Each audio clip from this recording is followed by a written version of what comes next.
everyone, I am Sudhanshu Pandey. Today we will discuss about future perfect tense. ठीक है, इससे पहले हम लोग फ्यूचर इंडेफिनिट टेंस और फ्यूचर कंटिन्यूअस टेंस पढ़ चुके हैं। आज हम लोग जो चर्चा करेंगे वो हमारा फ्यूचर परफेक्ट टेंस। ठीक है, फ्यूचर परफेक्ट टेंस के बारे में चर्चा करने वाले हैं। पहचान क्या होती है, ठीक है, कैसे हम पहचानेंगे कोई भी वाक्य दिया गया है तो वो फ्यूचर परफेक्ट टेंस का है, और जब तक हम पहचानेंगे नहीं अप्लाई नहीं कर सकते। ठीक है, तो पहले पहचान जरूरी है। तो हम कैसे पहचानेंगे? पहचान है कि इस काल के वाक्यों के अंत में, ठीक है, इस काल के वाक्यों के अंत में चुका होगा, चुकी होगी, चुके होंगे, चुका हूँगा आदि शब्द आते हैं। ठीक है, यानी ऐसे वाक्य जिनके अंत में चुका होगा, चुकी होगी, चुके होंगे, चुका हूँगा आदि शब्द आते हैं, फ्यूचर परफेक्ट टेंस के वाक्य होते हैं। ठीक है, उदाहरण है जैसे राम विद्यालय जा चुका होगा। अब देखिए अंत में आ रहा है चुका होगा, आ रहा है ना, तो ये क्या है? ये फ्यूचर परफेक्ट टेंस का वाक्य है। ठीक, क्या है? फ्यूचर परफेक्ट टेंस का वाक्य है। आगे अब है रूल्स ऑफ ट्रांसलेशन, मतलब अनुवाद बनाने के नियम। मान लीजिए कोई जो है फ्यूचर परफेक्ट टेंस का कोई अफर्मेटिव सेंटेंस यानी सकारात्मक वाक्य दिया गया है, ठीक है, तो उसका हम लोग अनुवाद कैसे बनाएंगे? ठीक है, इसके लिए नियम पहला है कि आई एवं वी के साथ, आई एवं वी के साथ सहायक क्रिया अर्थात हेल्पिंग वर्ब शैल हैव तथा मुख्य क्रिया अर्थात मेन वर्ब की तीसरी अवस्था मीन्स थर्ड फॉर्म का प्रयोग होता है। ठीक है, आई एवं वी के साथ सहायक क्रिया शैल है तथा मुख्य क्रिया की तीसरी अवस्था का प्रयोग होता है। ठीक है, दूसरा नियम क्या कह रहा है कि आई एवं वी को छोड़कर, आई एवं वी को छोड़कर अन्य सभी कर्ताओं के साथ सहायक क्रिया विल है तथा मुख्य क्रिया की तीसरी अवस्था का प्रयोग होता है। ठीक है, अब देखो कह रहा है आई एवं वी को छोड़ करके, तो आई और वी को छोड़ दीजिए, बाकी ही सी इट हो, चाहे आपका यू दे हो, चाहे आपका एक वचन करता हो, चाहे आपका बहुवचन करता हो, सभी के साथ में क्या होगा? सहायक क्रिया विल हैव का प्रयोग होगा। ठीक है, आई वी को छोड़ करके अन्य कोई भी करता होगा, सबके साथ में क्या होगा? विल हैव और मुख्य क्रिया की तीसरी अवस्था का प्रयोग होगा। ठीक है, अगर सेंटेंस स्ट्रक्चर देख लीजिए, वाक्य संरचना, ठीक है, बहुत जरूरी होता है। पहले आपका सब्जेक्ट होता है, ठीक है, फिर आपका कर्ता अनुसार सहायक क्रिया शैल है या विल हैव होता है, फिर third form of the verb यानी क्रिया की तीसरी अवस्था होती है, फिर आपका ऑब्जेक्ट अर्थात कर्म होता है। ठीक है, तो एग्जाम्पल देखते, उदाहरण जैसे वह शाम तक पुस्तक पढ़ चुकेगा, तो वह की अंग्रेजी ही। ठीक है, अब ही के साथ में आई भी तो है नहीं, तो आई भी होता तो शैल लगता। ठीक है, तो ही है तो इसलिए क्या लगेगा यहाँ? विल है। ही विल है। ठीक है, क्या है? ही विल हैव,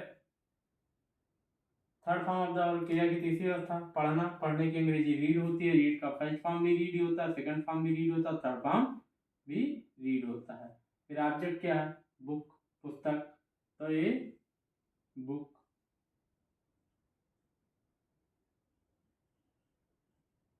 कब तक? शाम तक, बाय इवनिंग।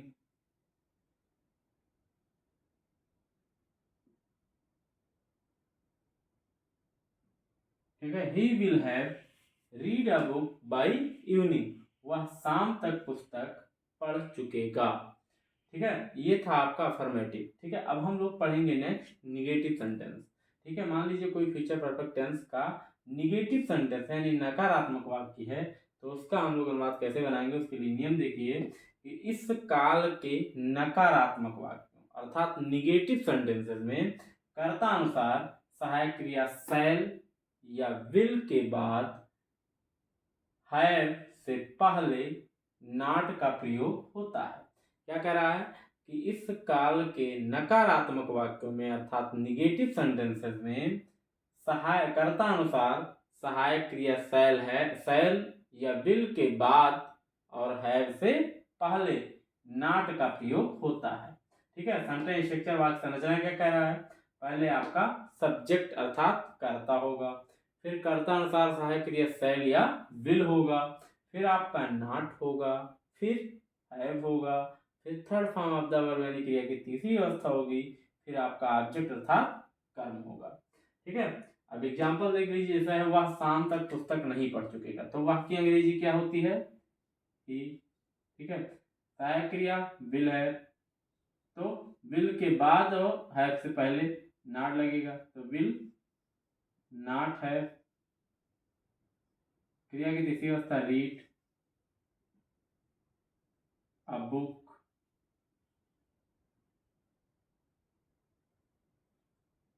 By evening. ठीक है,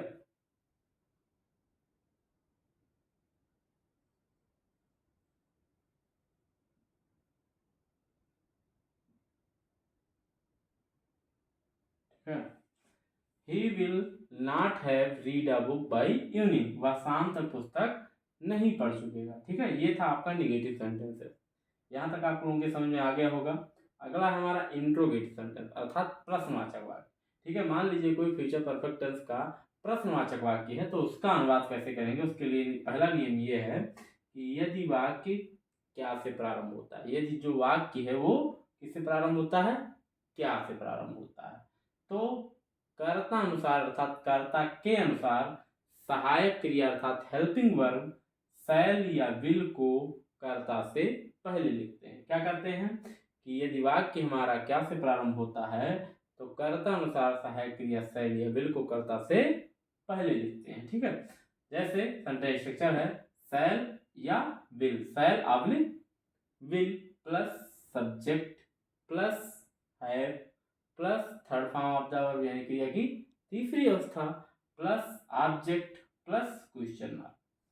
ठीक है, जैसे एग्जांपल है, क्या वह शाम तक पुस्तक पढ़ चुकेगा? तो क्या, अब देखो यहाँ पर कर्ता अनुसार सहायक क्रिया क्या लगेगी? ही है, तो इसलिए यहाँ विल रहेगा, तो विल ही हैव, फिर read a book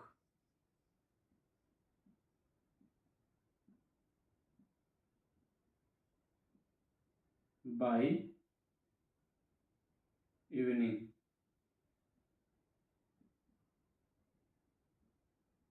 question mark, will he have read a book by evening. ठीक है, दूसरा नियम कह रहा है कि यदि प्रश्न सूचक शब्द अर्थात क्वेश्चन वर्ड, यदि प्रश्न सूचक शब्द अर्थात क्वेश्चन वर्ड वाक्य के बीच में आए, तो सबसे पहले इनकी अंग्रेजी लिखकर, इनकी अंग्रेजी का मतलब क्या हुआ? पहले प्रश्न सूचक शब्द की अंग्रेजी लिखकर कर्ता अनुसार सहायक क्रिया अर्थात हेल्पिंग वर्ब शैल या विल तत्पश्चात कर्ता को लिखते हैं। क्या करते हैं? यदि प्रश्न सूचक शब्द अर्थात क्वेश्चन वर्ड दिया गया हो, वाक्य के बीच में आए, तो सबसे पहले इनकी अंग्रेजी लिख करके कर्ता अनुसार सहायक क्रिया शैल या विल को तत्पश्चात कर्ता को लिखते हैं।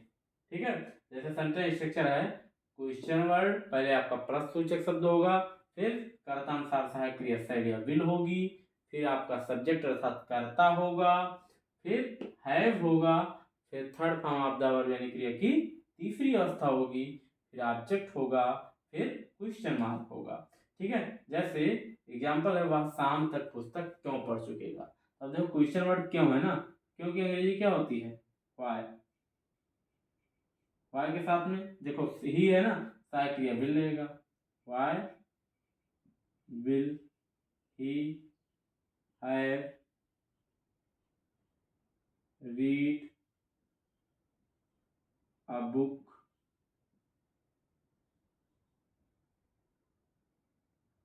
By evening.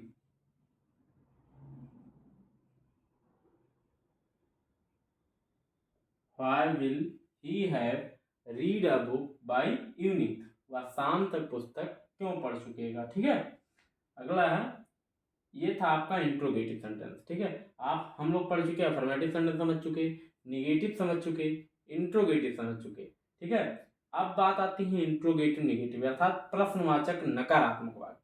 तो इसको समझेंगे कि मान लीजिए कोई फ्यूचर परफेक्ट टेंस का प्रश्नवाचक नकारात्मक वाक्य है तो उसका हम लोग अनुवाद कैसे करेंगे। उसके लिए देखते हैं कि सेंटेंस स्ट्रक्चर, कि यदि मान लीजिए वाक्य क्या से प्रारंभ हो रहा है और बीच में नहीं आ रहा है तो उसको, उसके लिए सेंटेंस स्ट्रक्चर क्या होगा, ये देखिए, पहले आपका सेल कर्तानुसार सहायक क्रिया सेल या विल होगी, फिर आपका सब्जेक्ट अर्थात कर्ता होगा, फिर नॉट होगा, फिर हैव होगा, फिर third form of the verb यानी क्रिया की तीसरी अवस्था होगी, फिर ऑब्जेक्ट अर्थात कर्म होगा, फिर क्वेश्चन मार्क होगा। मतलब क्या कह रहा है कि कर्तानुसार सहायक क्रिया सेल या विल लिखेंगे सबसे पहले, फिर आपका कर्ता लिखेंगे, फिर नॉट होगा, फिर हैव होगा, फिर third form of the verb यानी क्रिया की तीसरी अवस्था होगी, फिर ऑब्जेक्ट होगा और सबसे अंत में क्या होगा, क्वेश्चन मार्क होगा। जैसे मान लीजिए ये है एग्जाम्पल उदाहरण, क्या वह शाम तक पुस्तक नहीं पढ़ चुकेगा।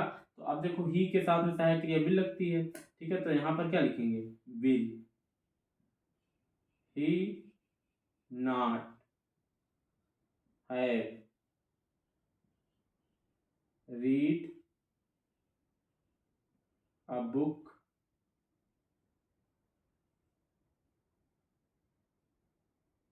by evening।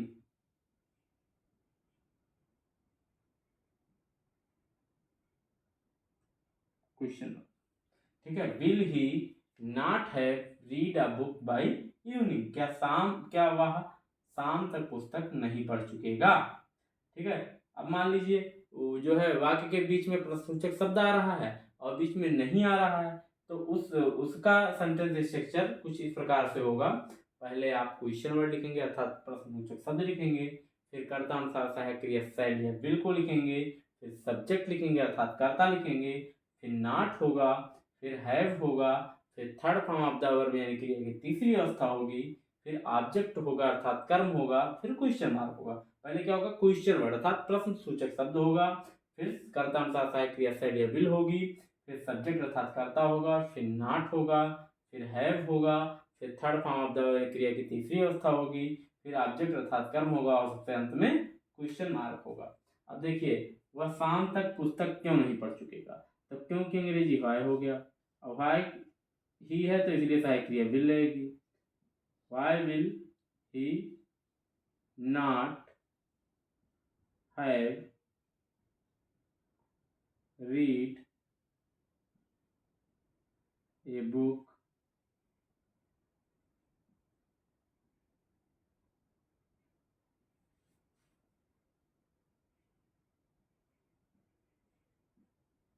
Bye evening, question mark. ठीक है, why will he not have read a book by evening, वह शाम तक पुस्तक क्यों नहीं पढ़ चुकेगा। ठीक है, यहीं पे आपका फ्यूचर परफेक्ट टेंस समाप्त होता है। आशा है कि आप लोग समझ गए होंगे, वीडियो को अंत तक जरूर देखें। ठीक है, और कुछ जो है सेंटेंस नियम को पढ़ने के बाद पूरा इस सेंटेंस स्ट्रक्चर पे ही अपना वाक्य बनाएं। 100% गारंटी है कि आपका वाक्य सही जाएगा, कोई काट नहीं सकता है। ठीक है, और वीडियो को पूरा देखें और कमेंट बॉक्स में अपनी प्रतिक्रिया जरूर दें कि वीडियो आपको कैसी लगी। धन्यवाद।